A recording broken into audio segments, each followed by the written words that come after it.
Hey guys, welcome to my channel. இன்னைக்கு வீடியோல பன்னீர் பிரியாணி எப்படி பண்றது அப்படினு பார்க்கலாம். இதுக்கு முக்கியமா தேவையானது பன்னீர் வந்து சாஃப்ட்டா இருக்கணும். அதுக்கு என்ன பண்ணனும்னா நீங்க பன்னீரை வந்து உங்களுக்கு ஏத்த மாதிரியான சைஸ்ல நீங்க கட் பண்ணதுக்கு அப்புறமா சுடுதண்ணில நல்லா போட்டு ஒரு 3 minutes கொஞ்சம் அப்படியே விட்டுருங்க. அப்பதான் வந்து பன்னீர் வந்து நல்லா சாஃப்ட்டாவும் இருக்கும். அதே மாதிரி குக்கிங் process கம்ப்ளீட்டா முடியற வரைக்கும் உடையாமல இருக்கும். இதே நீங்க வந்து ஃப்ரை பண்ணீங்க அப்படினா அது வந்து ஒரு மாதிரி ஹார்டா ரப்பர் மாதிரி ஆயிடும்.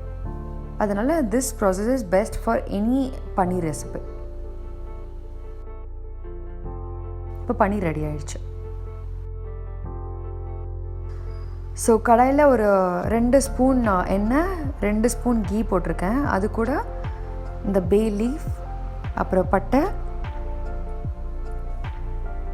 2 ஏலக்காய் 3 கிராம்பு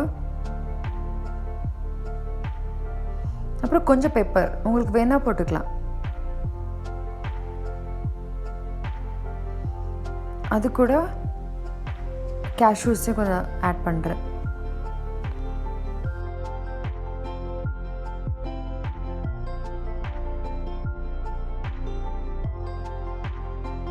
ஒரு 2 வெங்காயம் நீட்டா அரிஞ்சு இந்த cashews கொஞ்சம் brown ஆனனே அது போட்டுருங்க.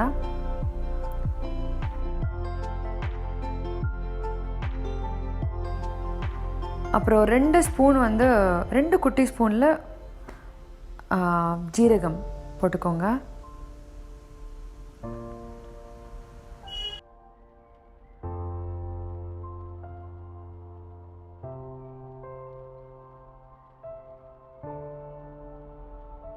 உப்பு இப்போயே கொஞ்சம் ஆட் பண்ணிங்கன்னா கொஞ்சம் சீக்கிரமா வெங்காயம் வந்து செவந்துரும்.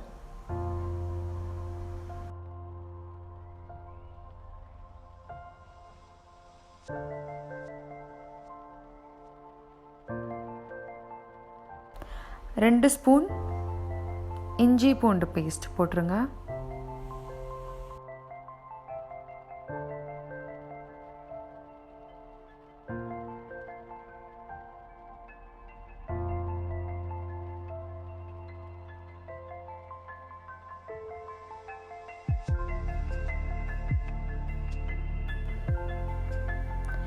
பிரியாணி மசாலா 2 ஸ்பூன்,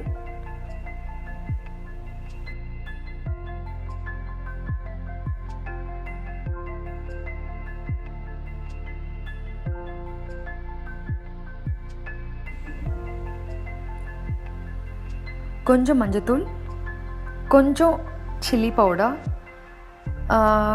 மிளகாய் பொடி வந்து நீங்கள் கொஞ்சம் கம்மியாகவே போட்டுக்கோங்க. ஏன்னா 2 மிளகாய் வந்து நம்ம ரைஸ் கூடயும் ஆட் பண்ண போகிறோம். அதனால இதில் உங்களுக்கு எவ்வளோ காரம் வேணுமோ அவ்வளோ மட்டும் போட்டுக்கோங்க.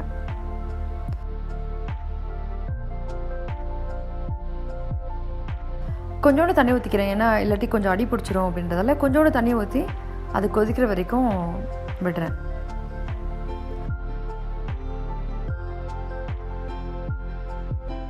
ஸோ அதுக்கப்புறமா தயிர் 1 கப்புக்கு நீங்கள் ஊற்றி ஃபுல் மிக்ஸ் பண்ணிவிடுங்க. அது நல்லா ஒரு 5 to 10 minutes கொதிக்கணும்.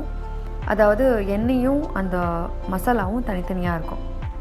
அந்த எண்ணெய் மிதந்துட்டு இருக்கிறது உங்களுக்கு தெரியும். ஸோ அது வரைக்கும் நல்லா கொதிக்க விடுங்க.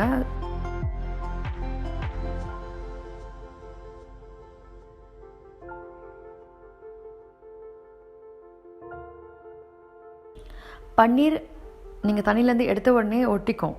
ஸோ அதனால் நீங்கள் என்ன பண்ணணுன்னா அதை ஆல்ரெடி கொஞ்சம் பிரித்து வச்சு வைங்க, அது ஆறுற வரைக்கும். அதுக்கப்புறம் நீங்கள் டைரெக்டாக எடுத்து போட்டுடலாம். இல்லாட்டி ரொம்ப ஒட்டிட்டு நீங்கள் எடுக்கிறப்பவே டேமேஜ் ஆகிடும் சாஃப்டாக இருக்கிறதால.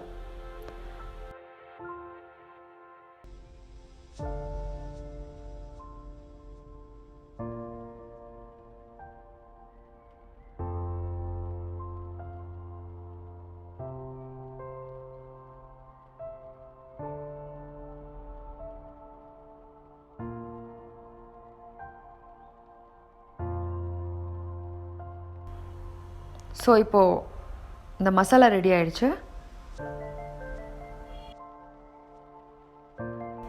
இன்றைக்கி ரைஸ் குக்கர் யூஸ் பண்ணி தான் இன்றைக்கி ரைஸ் பண்ண போகிறேன்.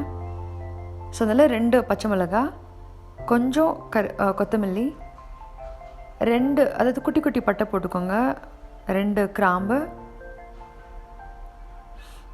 2 கப் நான் அரிசி பாஸ்மதி ரைஸ் போட்டிருக்கிறதால 4 கப் தண்ணி வைக்கிறேன்.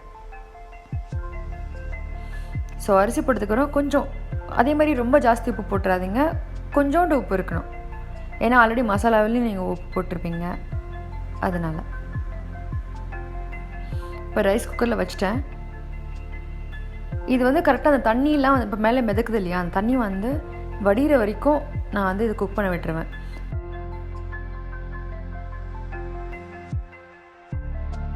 லாஸ்ட்டு ஒரு 5-10 மினிட்ஸ்க்கு முன்னாடி ஓப்பன் பண்ணி,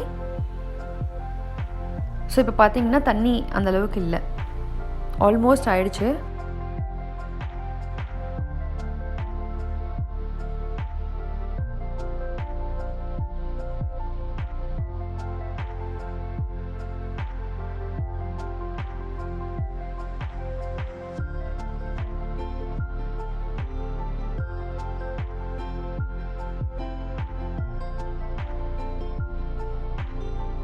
ஸோ இப்போ ரெடியாக இருக்க மசாலாவை நான் அதில் போட்டுட்டு ஸ்ப்ரெட் பண்ணி விட்டுட்டு மூடி வச்சிடுறேன்.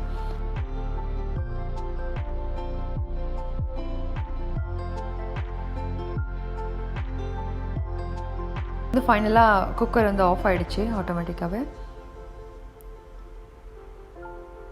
ஸோ இப்போ இந்த மசாலா ஆல்ரெடி நல்லா கீழெல்லாம் போயிருக்கு ஓரளவுக்கு.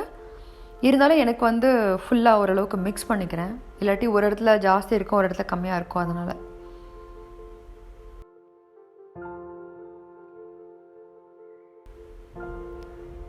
ஸோ பன்னீர் பிரியாணி ரெடி. ரொம்ப ரொம்ப ஈஸியான ஒரு டிஷ்ஷுங்க.